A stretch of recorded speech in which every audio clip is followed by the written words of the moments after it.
mencionarlo porque todos necesitamos ser perdonados por Dios. Todos necesitamos el perdón de Dios. ¿Qué viene siendo el perdón de Dios? Viene siendo, ¿verdad?, la remisión, viene siendo la libertad. Necesitamos una libertad. No estamos hablando, ¿verdad?, de una libertad física, porque la tenemos, sino está hablando de una libertad, ¿verdad?, espiritual, libre de tantas cosas, de problemas, de cuestiones. Pienso yo y digo, libre de problemas y cuestiones, no que no tengamos problemas, no tengamos cuestiones, sino libres porque hemos aprendido a superar problemas, a superar cuestiones, confiando precisamente en el Señor. Como se cantaba ahorita, mi vida está confiada en Dios, no temeré. Vamos a empezar ahí en el Salmo número 130, por favor. Salmo número 130.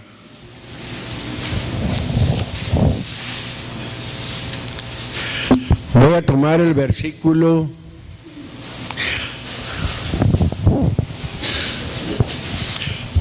del número 2 y el número 3. Tratar de tomar los versículos más claves, ¿verdad?, más seguros, donde dice el versículo número 2 y el verso número 3. Dice, ¿lo tienen, hermano? Dice así: Señor, oye mi voz, estén atentos tus oídos a la voz de mi súplica. Voy a empezar con el versículo 2 para irlo desgranando un poquito. Alguien aquí, que en este caso vamos a hablar de David, pero vamos a adjudicarnos, este puede ser, ¿verdad?, algo personal también, vamos a decirlo así. Alguien que le dice al Señor, oye mi voz, y luego dice, estén atentos tus oídos a la voz, ya pone, de mi súplica. La palabra súplica va más allá, ¿verdad?, de simplemente de pedir. Cuando alguien suplica, vamos a tomarlo por una forma de rogar o de pedir, pero con vehemencia, de pedir sintiendo una necesidad. Necesidad de que yo mencionaba sobre el pecado, de una libertad, de eso. Necesidad de una libertad. La libertad en el Señor viene, aunque haya problemas, haya cuestiones alrededor, la libertad viene porque he confiado en el Señor. El Señor lleva mis cargas. Todo, ¿verdad?, lo que tengo que hacer es confiar en el Señor. Y lo dice el versículo número 4. Empero hay perdón, ¿qué dice ahí? Cerca de ti, pero lleva algo para que seas temido. La persona necesita estar cercana al Señor, necesita estar cerca del Señor. ¿Para qué? Para poder ver o para poder alcanzar el perdón de sus pecados. ¿Qué es empero hay perdón cerca de ti? Cuando dice el verso número 2, verso número 3, Señor, si miraras a los pecados, verso 3, perdón, ¿quién, oh Señor, podrá mantenerse? Cuando dice ahí, si mirares a los pecados, es si los tuvieres en cuenta. Si el Señor, ¿verdad?, tuviera en cuenta los pecados, dice el texto, lo vuelvo a mencionar, ¿quién podrá sostenerse? El Señor mira los pecados y sí los tiene en cuenta, ¿verdad?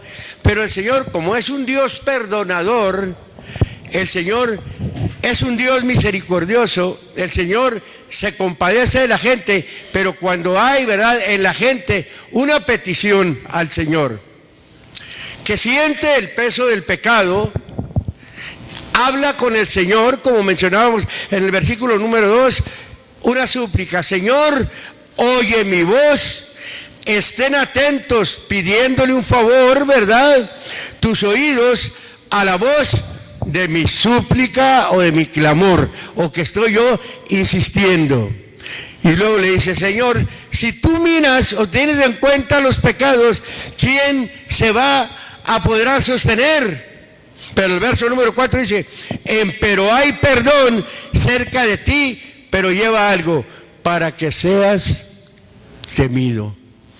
O sea que el perdón del Señor no es vano, el perdón del Señor no nada más se lo da. Pone, ¿verdad?, algo.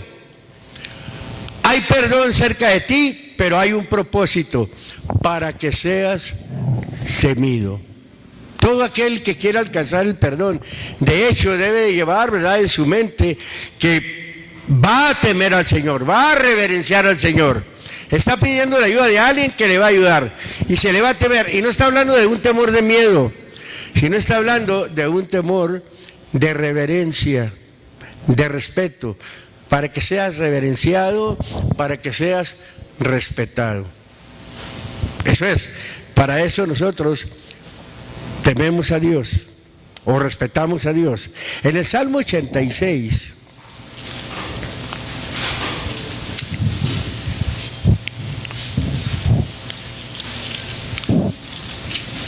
versículo número 1, alguien que tiene una necesidad, ¿verdad?, como estábamos viendo, el mismo hombre, oración de David, dice a mero arriba, ¿verdad?, dice de esta manera: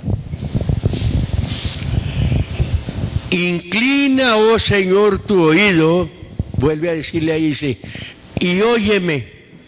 Y luego le dice la razón por qué hace esa petición: porque estoy afligido y menesteroso.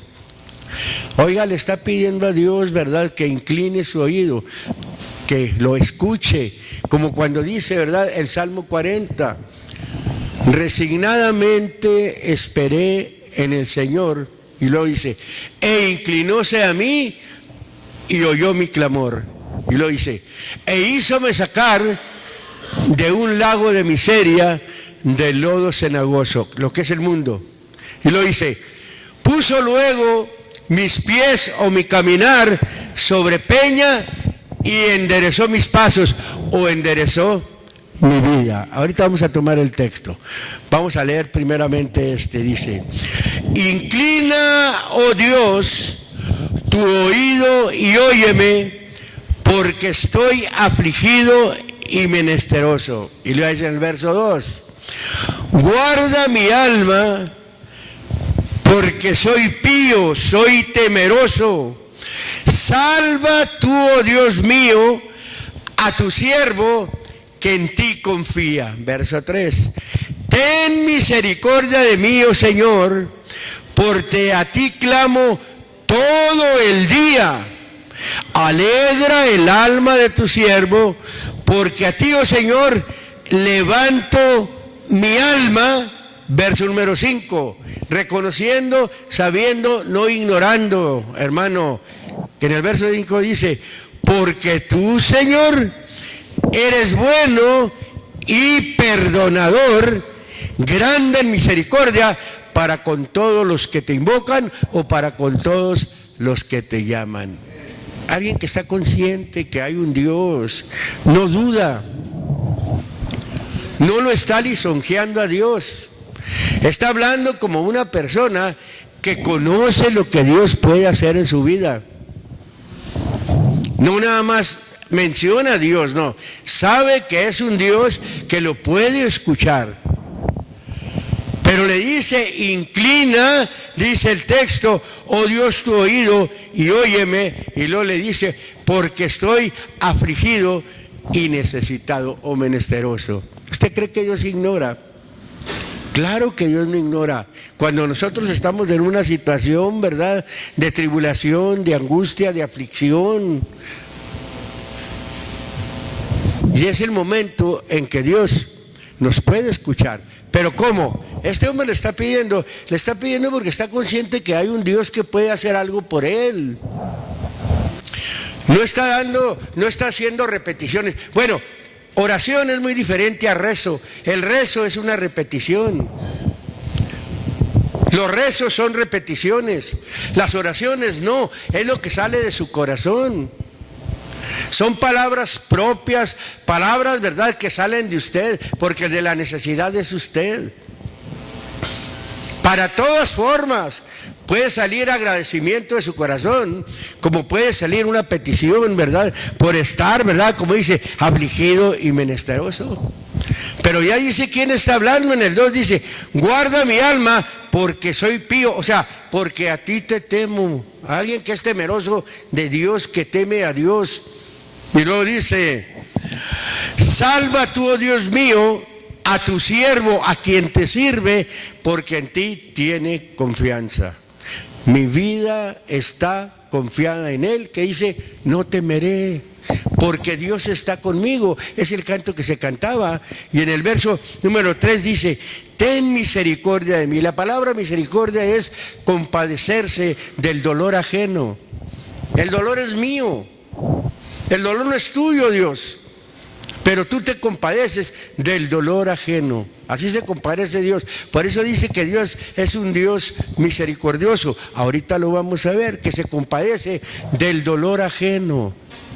Y luego sigue diciendo, alegra el alma de tu siervo, dice el verso 4, porque a ti, oh Señor, levanto mi alma. Ahí la palabra levantar es para anhelar, para apresurar su alma a buscar a Dios. Dice el versículo número 5, porque tú, conociendo bien, ¿verdad?, que el Señor puede hacer todas las cosas, le dice, eres bueno y perdonador. Alguien que tiene experiencia con Dios, que sabe que Dios es bueno, no porque lo ha oído, sino porque Dios ha sido bueno con él, como ha sido con muchos de nosotros del Señor. El Señor ha sido bueno. Tenemos la experiencia de experimentar la bondad de Dios. Ha sido derramada sobre nosotros. Y luego dice, y grande en tu misericordia para con todos los que te invocan, o para con todos los que te oyen. Verso 6, escucha, oh Dios, mi oración. No dice mi rezo, dice, y está atento a la voz de mis ruegos. Y en el 7 le dice, en el día de mi angustia te llamaré. Y luego con confianza lo dice, porque tú me respondes. El canto nos estaba diciendo todo. Todo el canto nos lo estaba diciendo eso. El Señor nos responde y luego le dice, oh Señor, ninguno hay como tú entre los dioses, ni obras que igualen tus obras. En el libro del Éxodo, ahorita vamos a ir al Nuevo Testamento, vamos por lo pronto aquí al Antiguo Testamento, a ver el capítulo número 34.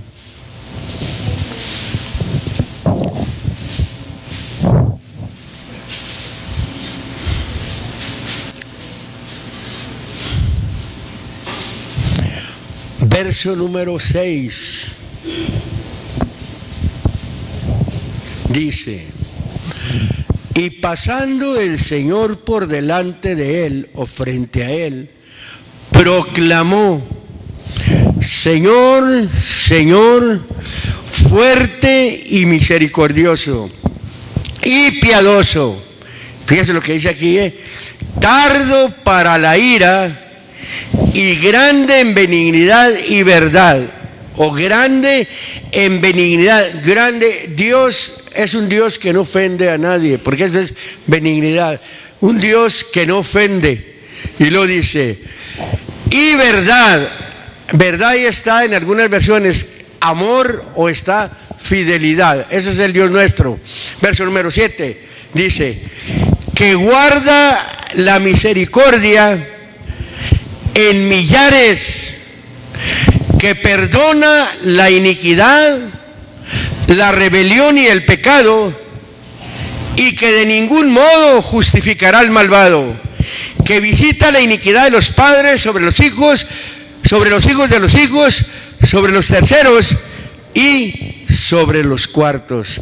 Cuando la Biblia dice ahí que perdona, ahí aparece una palabra para absolver. Cuando alguien es absuelto, es libre de culpa. En eso consiste el perdón, que Dios nos libere de culpa, del pecado de nuestros primeros padres. Vaya, Dios nos libra, ¿verdad?, de esa culpa, nos absuelve. Cuando dice de la iniquidad, ahí, ¿verdad?, aparece para librarnos del mal moral. Ya no está hablando de un mal material. Ya no vamos a decir de un mal espiritual, de un mal moral. Los males morales, qué pesados, ¿verdad? Esos problemas. Cuando la gente, como la mente le es trabajada, ¿verdad? No haya qué hacer, no haya la puerta, pero Él dijo, yo soy la puerta. El que por mí entrare, entrará, saldrá y hallará pasto. Los males morales que aquejan a la gente. Quiere decir que el mal moral no lo remedia lo material. El mal moral lo remedia lo espiritual. Es más grande lo espiritual que lo moral. Lo espiritual es lo de Dios, es lo bueno. Bueno, lo espiritual es la línea de Dios. Eso le libra, ¿verdad?, del mal moral. Y cuando usted es librado del mal moral, es librado de los problemas, las cuestiones, porque aprende, ¿verdad?, a sobrellevar las cosas, porque ya tiene el respaldo de Dios, porque su vida está confiada en Él, como se mencionaba el canto. Queda usted libre. Y es una persona libre, siempre anda contenta, siempre anda dispuesta, aunque haya problemas a su alrededor y aunque los tenga. Sus cargas las deja en manos del Señor, como dice el texto. Vengan a mí todos los que están trabajados y cargados, que yo los voy a hacer descansar, dijo el Señor. Lleven mi yugo sobre ustedes, yo mencionaba la vez pasada, lleven mi compañerismo, ese es el yugo, compañerismo, sobre ustedes, y aprendan de mí, dice que soy manso, soy humilde de corazón, y lo menciona, y vas a hallar descanso para tu alma. El mal moral aflige el alma. No está hablando para tu cuerpo. Por eso una persona, aunque está enferma físicamente, pero está sana espiritualmente, está sana moralmente. Y hay gente que está sana físicamente, no tiene ningún mal, ¿verdad?, pero tiene su cabeza llena de problemas, llena de cuestiones. No le dejan en paz. Pero si viene al Señor, el Señor toma las cargas, ¿verdad?, y Él lleva sus cargas. Eso es lo que el Señor hace. Salmo número 65.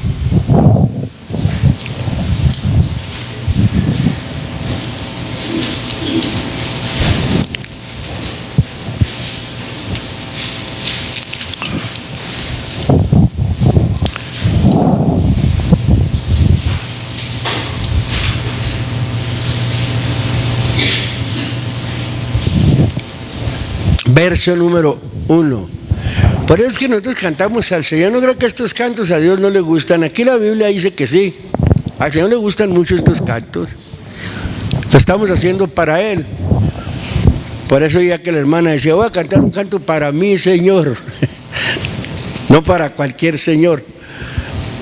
Ni para su Señor, que es su esposo, porque así dicen las mujeres, este es mi Señor. No, para su Señor espiritual, para Dios. Dice el verso número 1, dice así: a ti es plácida la alabanza en Sión, oh Dios. plácida. A ti te complace la alabanza. La alabanza es, ¿verdad?, a reconocer el reconocimiento a Dios por lo que hace. Usted le puede alabar con palabras, le puede alabar por medio de un canto a Dios. A ti es plácida la alabanza. En Sión, vamos a decirlo, ¿verdad?, allá en Jerusalén, pero vamos a poner también a la iglesia como Sión, vamos a poner también, ¿verdad?, como en el medio de Dios. Y lo dice, y a ti se pagarán los votos. Qué atrevido a decir esto, ¿verdad? A ti voy a pagar las promesas, a ti se tienen que pagar las promesas, a ti se te tiene que pagar o a ti se te paga, ¿verdad?, lo que se te promete. ¿Cuántos hemos prometido aquí a Dios tantas cosas? Y de veras pagamos porque es una deuda. Cuando una persona se compromete, se está metiendo, ¿verdad?, en un problema con Dios, porque si va a pagar, queda como una deuda. Es un compromiso prometerse con Dios. Ahorita sí, mañana no. Vuestro hablar, dice la Biblia, sea sí, sí, no, no, porque lo que es más de esto, de mal proviene. Y lo sigue diciendo, tú oyes la oración y a ti vendrá toda carne o toda la humanidad. Dios está abierto para todo mundo. Dice, tú oyes la oración, consciente, ¿verdad?, que el oído de Dios está abierto. Y a Él viene toda carne. Y lo dice, palabras de iniquidades me sobrepujaron. Cuando es ahí palabras de iniquidades, es palabras de acciones malas. Me sobrepujaron. Ay, esa gente mal hablada, ¿verdad? Esa gente que actúa continuamente mal, que habla, pero hay gente que su hablar es tremendo, siempre está hablando necedades. Por eso dice, palabras de iniquidades me sobrepujaron, mas nuestras rebeliones, ¿qué dice ahí? Tú las perdonarás. No se está cerrando ahí. Nosotros como personas rebeldes, Dios nos perdona. Pero hay gente que oye y oye y oye y sigue en el mal y sigue en el mal y sigue en el mal y sigue en el mal. Oye porque quiere oír o está en este lugar por un compromiso, ¿verdad? No, aquí se trata de una experiencia con Dios, una experiencia real. Por eso menciona y dice, palabras de iniquidad me produjeron, mas te rebeliones tú las perdonaste. Y luego dice el 4, dichoso, feliz, dichoso el que tú escogieres. Dichoso, feliz, bienaventurado, es lo bueno, es lo mismo. Dichoso el que tú escogieres e hicieres llegar a ti para que habiten tus atrios. Seremos saciados del bien de tu casa, de tu santo templo. Voy a volver a leerlo para parafasearlo un poquito. Cuando el texto dice, dichoso o feliz el que tú escogieres e hicieres llegar a ti. Dios selecciona y Dios no va a escoger cualquier cosa. Cuando el hombre es sincero, cuando el hombre es honesto, estoy hablando de alguien que anda en el pecado, vaya, pero llega el momento en que el pecado lo cansa y ha escogido, o su misma alma gime,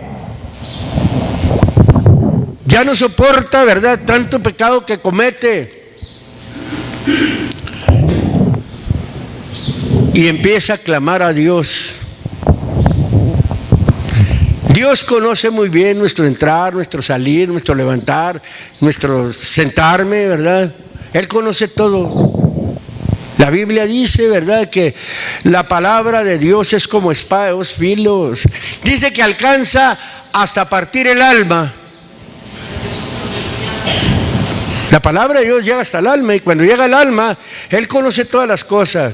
No hay nada oculto, dice la Biblia, que no haya de ser manifiesto. Todas las cosas están al descubierto delante de su presencia. Él conoce a alguien que realmente se arrepiente, porque arrepentirse es cambiar de pensar. De alguien que realmente, ¿verdad?, dice, bueno, pues yo ya me cansé de andar tanto en el pecado, de conocer tantas cosas que no han traído nada bueno a mi vida.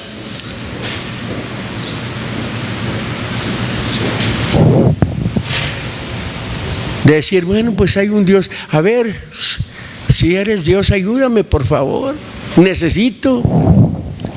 Porque hay algunos atrevidos que así, ¿verdad?, nos llegamos a expresar. Pero qué bueno cuando el hombre siente el dolor. Por eso la Biblia habla de un compungimiento de corazón. Cuando Pedro les predica allá en el día de Pentecostés y les dice, les empieza a hablar del Señor, y lo dicen ellos, después de que les dice que ellos mataron al Señor, dice que hubo un compungimiento de corazón. Cuando hay un dolor de corazón realmente, aquella alma empieza a clamar, siente, y Dios no lo desecha. Cuando lo hace uno de labios nomás o al momento, como dice el texto, que el dolor de este mundo es un dolor pasajero, pero el dolor que es en Dios, la Biblia dice que obra arrepentimiento saludable, un cambio de pensar. Cuando el hombre cambia de pensar, cuando el hombre siente, ¿verdad?, que el pecado lo está destruyendo y sabe o ha oído que hay un Dios que lo puede perdonar, Dios no se va a cerrar. Dios va a hacer el trabajo en él, lo va a sacar. Por eso el texto dice, y lo voy a seguir diciendo, resignadamente. La palabra resignar es cuando alguien ya se resigna. Bueno, cuando alguien se rinde ya. Dice, esperé en el Señor, se inclinó a mí, oyó mi clamor. Dice, hízome sacar de un lago de miseria, de lodo cenagoso, y dice, puso mis pies sobre peña. La peña es Cristo. Dice, enderezó mis pasos. Y luego dice, verán esto muchos y temerán. ¿Cuántos no han visto o conocieron su vida pasada? ¿Cuántos simplemente un vecino, un amigo de trabajo que lo conoció, le pregunta, oye, ¿cómo le hiciste para cambiar? Cuando lo dicen así, ¿verdad? Pero cuando alguien, este hombre cambió, esta mujer cambió, ya la pregunta no es en ese tono, ni en esa forma, es, ¿cómo lo hiciste? Dime, yo quiero hacer eso.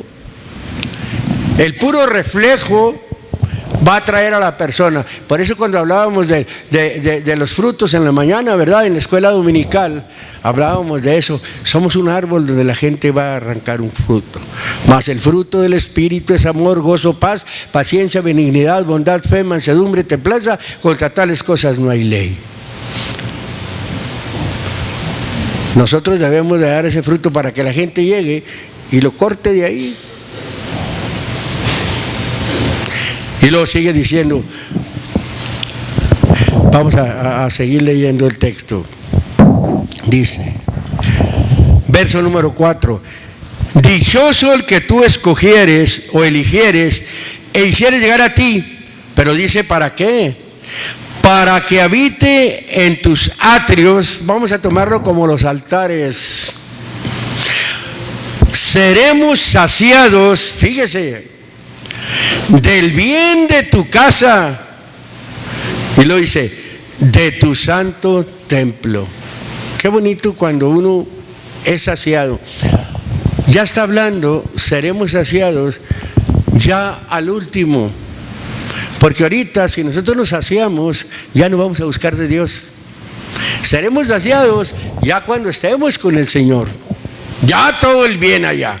Ya que buscamos y ya vamos a tener todo lo que nos promete el Señor. Si ahorita yo me voy a saciar, ahorita voy a estar en un servicio, voy a estar indiferente, ya me llené, ya no quiero escuchar, ¿qué me va a enseñar este? No, seremos saciados del bien de tu casa, del bien de tu familia, y lo dice, en tu santo templo.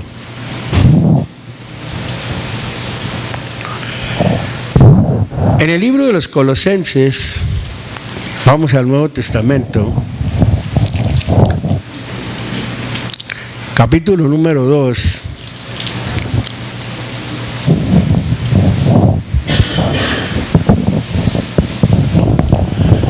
versículo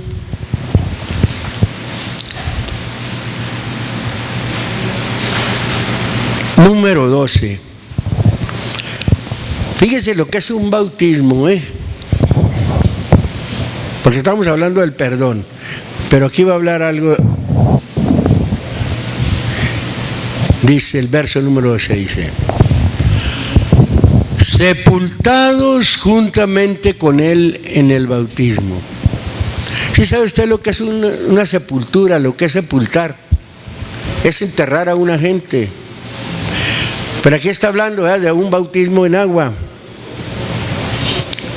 de sepultar a la gente, meterla toda, no echarle unas gotitas de agua nomás. No, ese no es bautismo.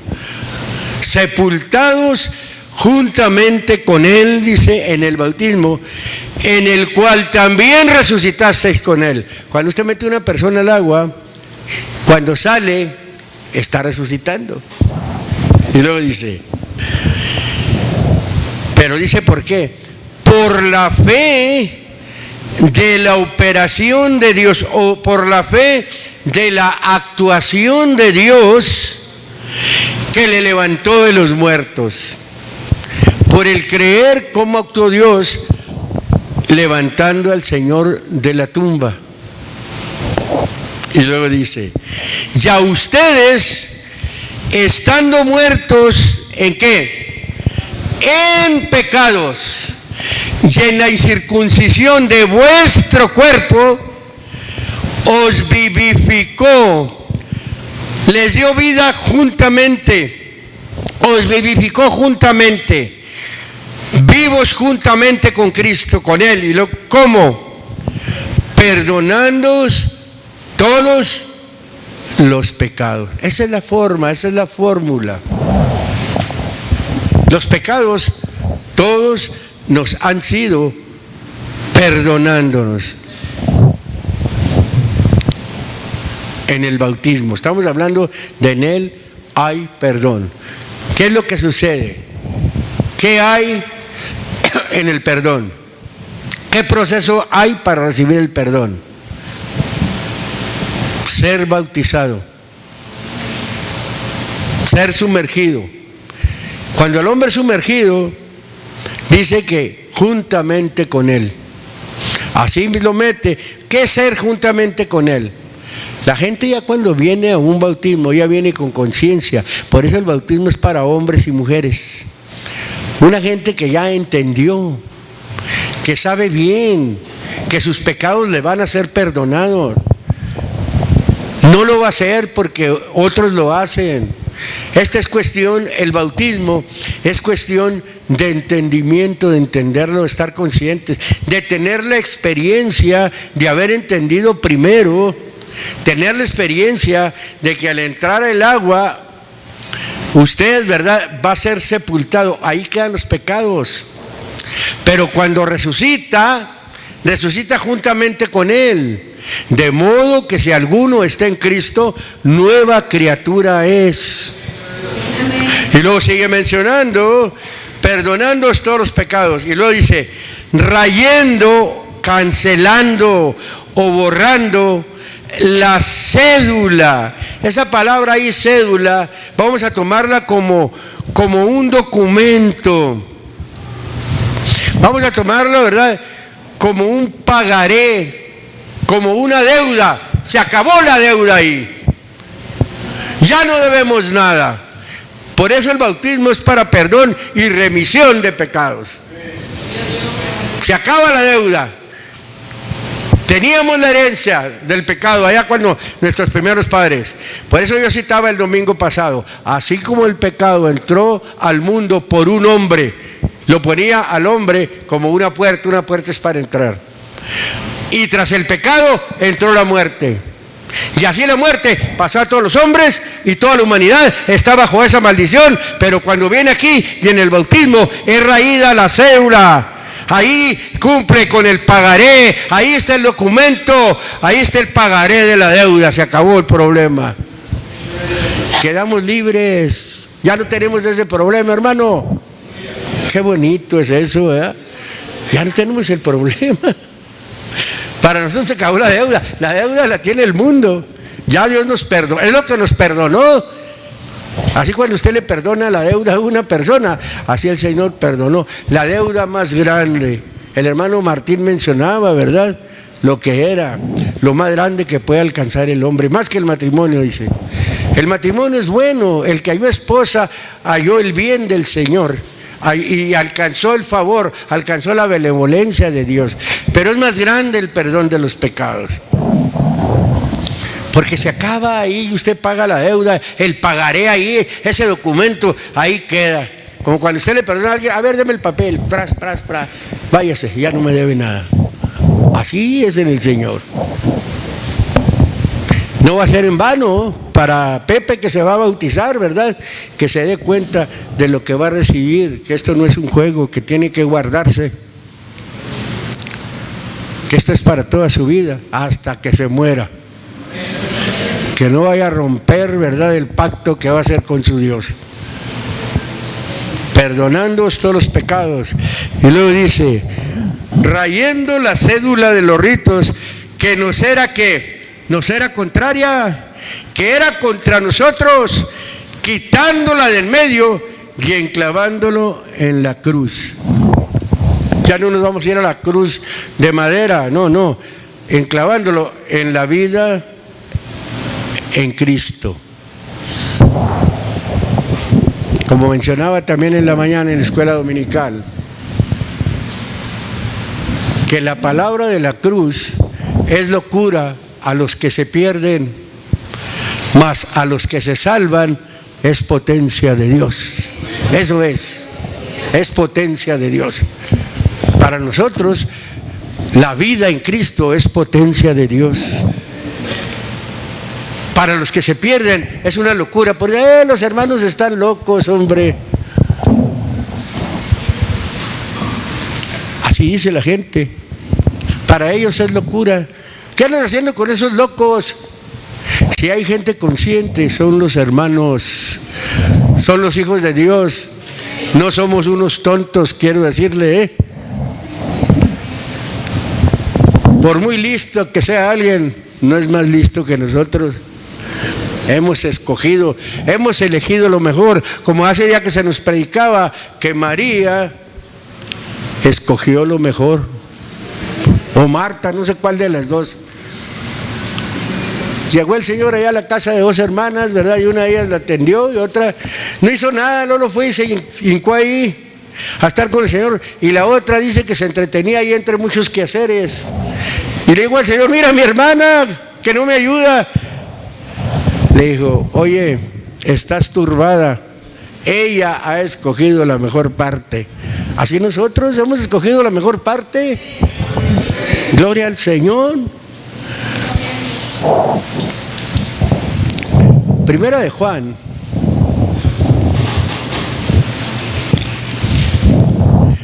La primera de Juan, ahí está un libro muy precioso. Capítulo número 1.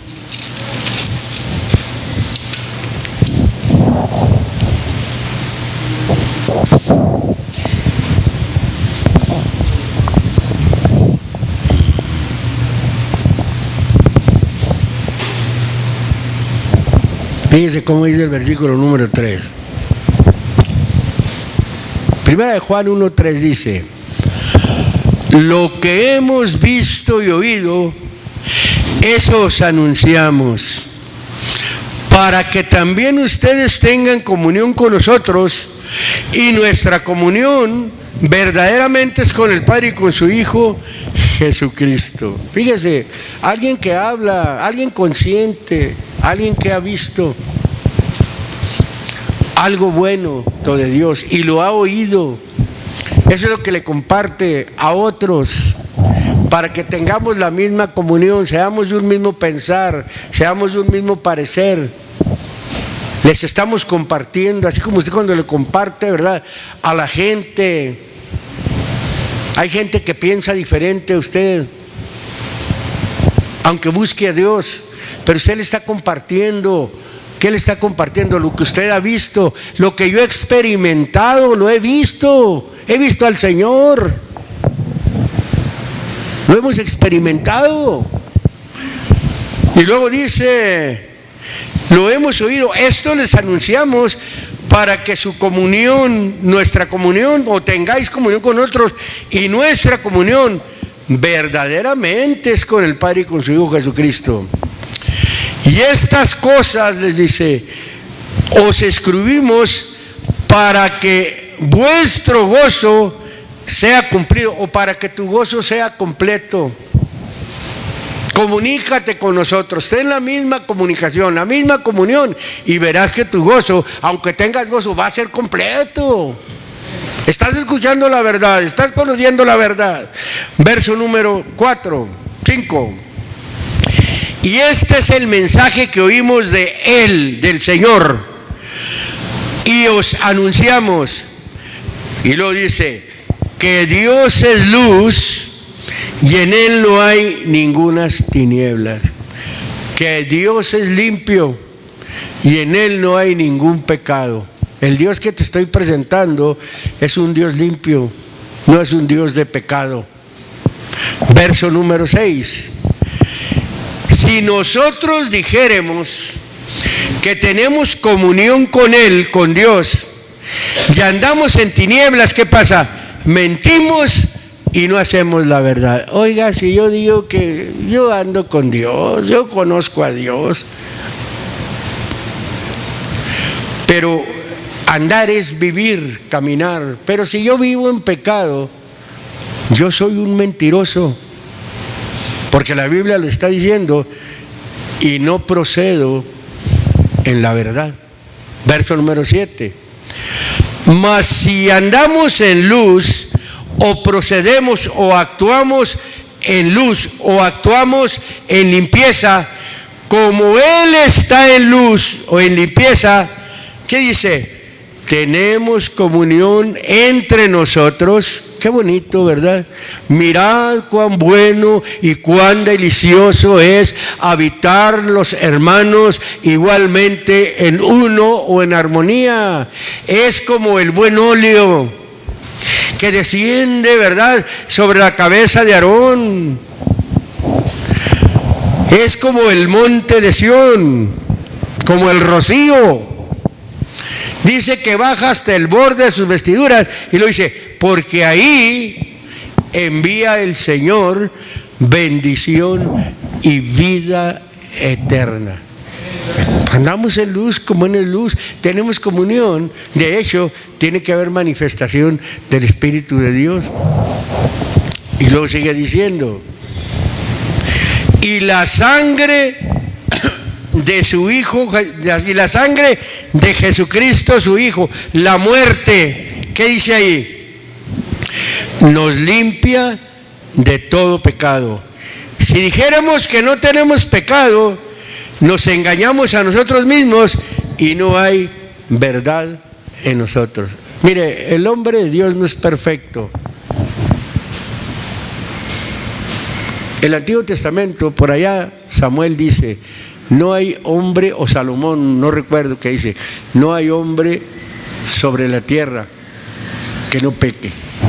Este es el cuerpo de pecado, tenemos muchas faltas. No estoy hablando de pecados garrafales, de pecados que nos reprueben ante la presencia de Dios, de pecados como los que cometíamos cuando estábamos sin Dios, sin esperanza. No, de faltas en esta humanidad. Este cuerpo no es perfecto. Hasta que venga el Señor, que este cuerpo sea glorificado, entonces va a ser un cuerpo ya perfecto. Pero ahorita no. Cometemos faltas. ¿Usted no se enoja? Usted a veces no se expresa, ¿verdad?, imprudentemente como yo en muchas cosas. Sí, pero va a llegar el tiempo en que ya esto no suceda en nuestra vida. Y luego dice, si dijéramos que no tenemos pecado, nos engañamos a nosotros mismos y no hay verdad en nosotros. Si yo digo que no cometo pecado, ¿verdad?, al primero que engaño no va a ser el que le estoy diciendo, menos a Dios. Al primero que engaño soy a mí. Nos engañamos a nosotros mismos, dice. Y lo que dice es que no hay verdad en nosotros, ni una pizca de verdad. No hay verdad. Y lo dice, si reconocemos o si confesamos nuestros pecados, Él es fiel y justo para que nos perdone nuestros pecados y nos limpie de toda maldad. Oiga, qué Dios tan misericordioso y tan perdonador. Cuando usted se abre, Señor, como dijo aquel hombre, Señor, he pecado contra el cielo y contra ti. Ya no soy digno de ser llamado tu hijo. Como dijeron algunos hombres, Señor, locamente hemos hecho. Como dijo Nehemías, el pueblo, yo y el pueblo hemos pecado contra ti. Estaban reconociendo. La Biblia dice, el que encubre su pecado no prosperará, mas el que lo reconoce y se aparta alcanzará misericordia. ¿Cuánta gente no hay que encubre su pecado? Pues nosotros ni sabemos, pero hay un Dios que todo lo ve y que todo lo conoce. Y si usted es abierto, ¿verdad?, que confiesa, reconoce, Señor, perdóname, pero se aparta, va a alcanzar que Dios se compadezca de usted. Hay muchas cosas que podemos seguirle para esto, ¿verdad? Pero damos este adelanto porque, como le estamos mencionando, el día de domingo, el domingo que viene, vamos a tener un bautismo. Los ángeles en el cielo hacen fiesta cuando un pecador se arrepiente. El pecador ya está arrepentido, ya cambió de pensar. La fiesta ya está. El bautismo, la salvación le va a venir cuando se bautice. La fiesta ya está. Si el arrepentimiento es de corazón, si se ha arrepentido de corazón, no nada más es, venga que hay agua, pásele, vamos a bautizarlo. No, Señor, hay un proceso, hay que prepararlo, hay que programarlo, que haga conciencia de lo que va a hacer. Un niño no hace conciencia, una persona, ¿verdad?, adulta, una persona consciente, sabe bien lo que va a hacer.